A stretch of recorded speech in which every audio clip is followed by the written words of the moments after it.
Lad McConkey is firmly establishing himself as the #1 wide receiver for the Chargers. But how is he doing it? We're going to take a look at his profile, usage, advanced stats, think about his strengths and weaknesses and how he's best used, and then break down what we saw from him on film in Week 8. Lad McConkey is 6 foot 186. He ran a 4.39 40-yard dash, which is 95th percentile in and of itself. Because he did that at 6 foot 186, that gives him a 98.8 speed score, which is 68th percentile. His burst score, which is his vertical and broad jump of 123.2, is 60th percentile. He didn't participate in the agility drill, so there's no metric there. But his 10.04 catch radius is 57th percentile. And so overall, he's an above average to elite athlete in each and every single one of these metrics. And so when we think about somebody that's 6 foot 186, that is somebody that if they have the requisite skills, such as the ability to beat press coverage, they are quick and fast enough, they're good against zone, that could be an X wide receiver, but that's generally the profile of somebody that would be better used as a flanker or a slot. And in this case, Lad McConkey is better used as a flanker or slot. And so you see that the Chargers are using him generally as a slot wide receiver. He plays 68.4% of his snaps from the slot. However, he's used as a flanker sometimes and on the line of scrimmage at other times. And so his outside snap percentage is 30.1. But in general, 2/3 of the time he's used in the slot. Looking at his yards per out run, this is against the entire NFL. His 2.01 ranks 16th. That's awesome. And so you would think that somebody who's 16th in yards per out run, 19th in PFF receiving grade, 9th in yards after catch per reception, 6th in missed tackles forced, you would think they would be a ball hog receiving a ton of volume. Well, his counting stats are they're fine. I mean, 44 targets are 31st. His 30 receptions are tied for 25th. His 376 receiving yards are 25th. And his 4 touchdowns are 10th. So that's really good production, but you would expect a little bit more considering how good he is at some of these other metrics. And that is really more so a product of a Greg Roman offense and the lack of total passing volume. Although I will say recently we're seeing an increase in passes over expected. And I do think that'll get better, but I just don't think the Chargers under Greg Roman are ever really going to be one of the top passing offenses by any stretch of the imagination. Looking at his win rate versus man coverage, though, his 42.3% is good for 16th in the entire NFL, and his target rate versus man of 36.4 is good for 5th. This guy is really, really good when you need him on third downs against man coverage. Taking a look at the counting stats, despite finishing with less targets than both Will Dissly and J.K. Dobbins, he led the team in receptions, receiving yards, and scored the only 2 touchdowns through the air for the Chargers, and also had the longest gain of 60. And so, despite not even leading the team in targets, he dominated everywhere. Looking at his season totals, though, his 24.3% target share only ranks 25th, and his 26.4% target rate ranks 20th. These numbers are far too low. He deserves to be so much higher in both target share and target rate. In my opinion, he is by far and away the best receiver for the Chargers. But let's take a look at what we saw from him in Week 8 on film. All right, so on this first one, McConkey's at the bottom of your screen. The Chargers are going to be running what's called a cross concept. So you have the slot Jalen Reagor running a crossing route, and they're going to have Lad McConkey run a dig route underneath. The Chargers are going to be in cover 3 match, so you have deep third defender, and deep third defender. What's going to end up happening is this cornerback is going to be matching the slot wide receiver, so he's going to be taken out of the play. Fehoko here at the top of your screen is going to be running a curl route. And so what's going to end up happening is the middle of the field is going to get jammed here, but everybody's going to concentrate in this area, which is going to open up a ton of space for Lad McConkey underneath. And so it's a really good play call. Now let's take a look.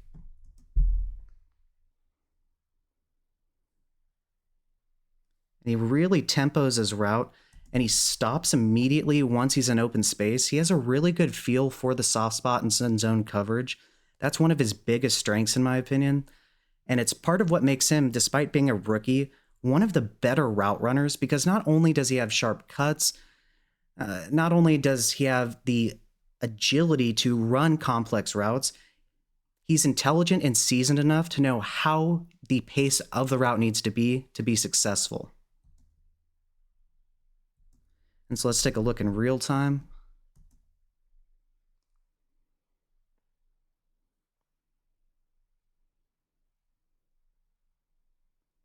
Easy money. On this one, McConkey's right here on the line of scrimmage. He is going to be running a dig route. I really like this play call by the Chargers. What they're going to do is they're going to have Jalen Reagor go in motion and stay in the flat. This is going to, first of all, draw the eyes of the defense and keep them concentrated, first of all, on going to this side of the field, but then also just towards the line of scrimmage in general. You're going to have this wide receiver running a stop route, and they're also going to get a PA fake, and the point of that is to draw the linebackers right here up towards the line of scrimmage, which should theoretically, and just a hint, will free up space underneath. The Saints are going to be in cover 3, so you have deep third defender, deep third defender. Now, I think this is supposed to be traditional cover 3. However, I mention this because the safety runs towards the line of scrimmage, and then this wide receiver just seemingly hangs out at the line of scrimmage for a minute before rushing back to try to get to the wide receiver running a stop route. If this wide receiver would have been running a fade, he would have had a ton of open field and probably would have scored. So the Saints are pretty fortunate in that regard. But nonetheless, the play call is still very good. Let's take a look. So they put Reagor in motion. Bam. Because he bought the play fake, he is completely out of position. Easy catch. He isn't really able to get much yards after catch, but to be fair, there were a bunch of players around him. So let's take a look in real time.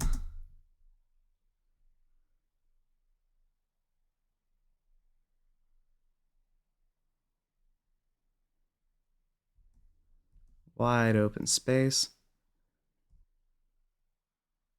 And so far, Ladd McConkey is 2 out of 2 on dig routes.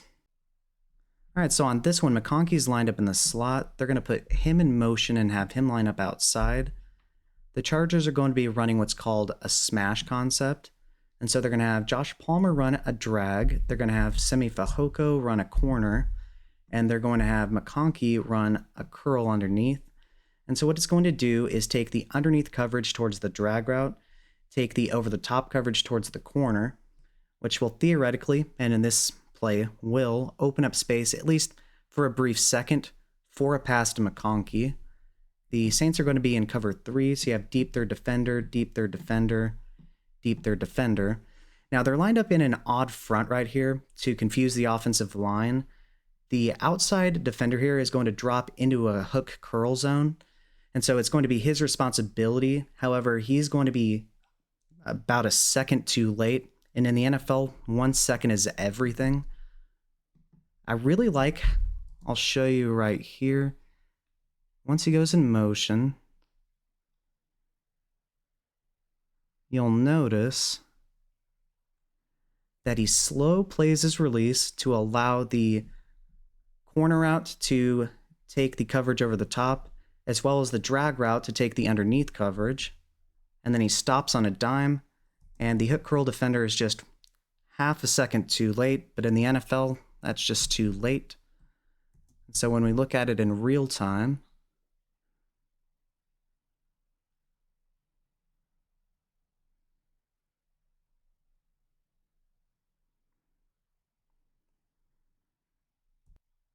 all right, so we've seen that he's been used in the middle of the field on 2 dig routes so far, and then he's been used on the lower outside of the field on this curl. If you like what you're hearing and seeing so far, feel free to like and subscribe. I love doing these player breakdowns where we take a look at the player's profile, their strengths and weaknesses, their advanced stats, their metrics, and then break down what we see from them on film. So if you want to see more content like this, just like and subscribe. It's a free and easy way to support the channel, and I'd really appreciate it. Thanks. All right, so on this one, you have McConkey right here. First of all, Palmer is going to go in motion. He's going to be heading towards the flat. Then you're going to have a spacing concept, and so Dobbins is going to head towards the flat. Then you're going to have a double stab route, first by Disley, and then by McConkey. The Saints are going to be in what I believe to be cover 4 match. And so you would theoretically have deep quarter, deep quarter, deep quarter, and deep quarter. Because it's match, he's going to act in man coverage against Fehoko. You're going to have this cornerback go across the line of scrimmage to try to match up in man coverage against Palmer. Then you're going to have Davis head towards the flat to try to take care of Dobbins. And this linebacker is going to take care of Disley. And so it would be up to the safety or the cornerback here to contend with Ladd McConkey. However, he's going to find himself with just enough space, and it's because he makes sure to run the route perfectly. I'll show you what I mean. So first of all, he's going to go in motion across the screen.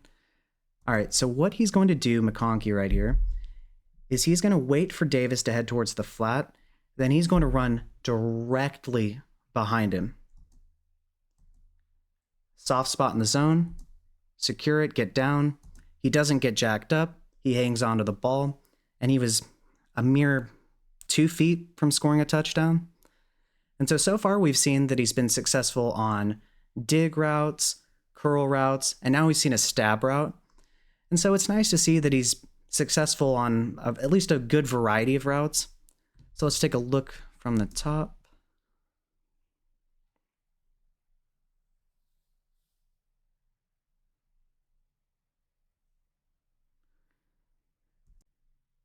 All right, so on this one, McConkey's lined up right here in the slot. The wide receiver on the outside is going to take an inside release before running a 9 route. He's going to slow play it really heavily, and then he's going to run that slot fade. The Saints are going to be in cover 1, and so you're going to have deep middle of the field safety here. You're going to have the robber defender keeping his eyes on Herbert. And I cannot understate how sudden he is in his route running, how intelligent he is. This guy is seriously, in my opinion, he is at the very least a top 15 route runner in the NFL. I personally believe that he's top 10. And then he's even good after the catch, which you'll see. Let's take a look. All right, so he really slow plays this. And you'll notice the switch release bursts off. Then he mosses the guy. Jukes out that guy. And now you get to see the 4.39 40-yard dash speed. Almost caught, but doesn't. Gets into the end zone. Very, very savvy delay on his release. Surprising moss of the defender. And then he's very good after the catch as well. This was besides being a 60-yard touchdown, this was my favorite play, but it was really due to the nature of his release and how sudden he was. This guy is going to be an incredible wide receiver. So sudden. It's just ridiculous. And he's just fast enough to get it done. I really cannot understate how amazing of a route runner he is already. Just imagine in a couple of years how good he's going to be. He is definitely a candidate to theoretically be the best route runner in the NFL, at least at some point of his career. It would not shock me in the least. On this final play, McConkey's right here in the slot. He's running a wheel route, so he's going to head towards the flat. He's going to turn around as though he's expecting a pass before heading directly upfield towards the corner of the end zone. The Saints are going to be in cover 3, so you're going to have deep third defender, deep third defender, deep third defender. This cornerback right here is going to be responsible for McConkey in the flat. Then he's going to follow him upfield. This play, more so than anything, is just Justin Herbert creating when there's nothing and scrambling. Ladd McConkey kind of stays in the same spot, but because the defender's turned around, he's able to find him for a touchdown. And so most of the plays were Ladd McConkey doing something extraordinary. Whereas in this one, he, in my opinion, just was in the right place at the right time. And so Herbert's going to hike the ball. Then he's going to escape towards the left. And so right here, Ladd McConkey is kind of in no man's land. However, because the cornerback isn't looking, he's going to end up snagging it. Really, like I said, more than anything, this one was just greatness from Herbert. But sometimes you're just in the right spot at the right time, and props to him.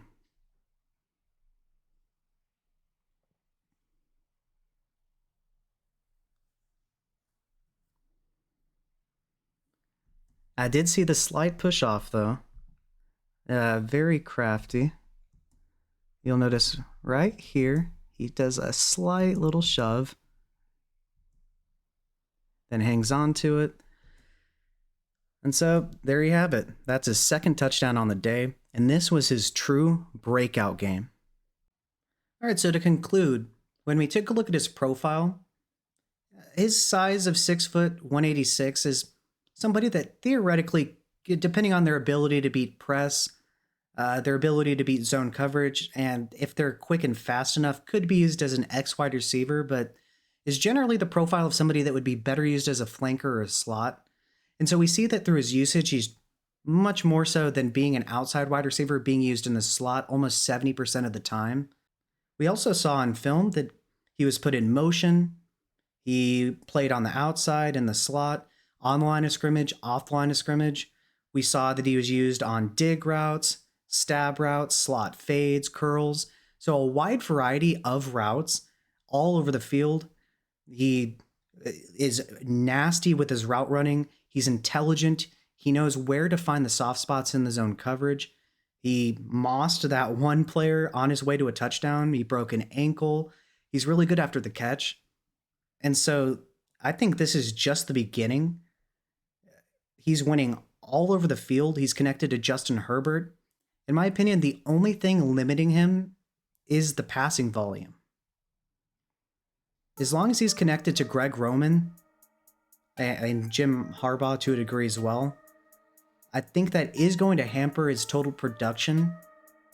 Despite how awesome he is, I think that personally he's a top 10 route runner already at the NFL level, who's only going to get better. And in my opinion, when it's all said and done, at least in some point of his career, he is going to be the best route runner in the entire NFL.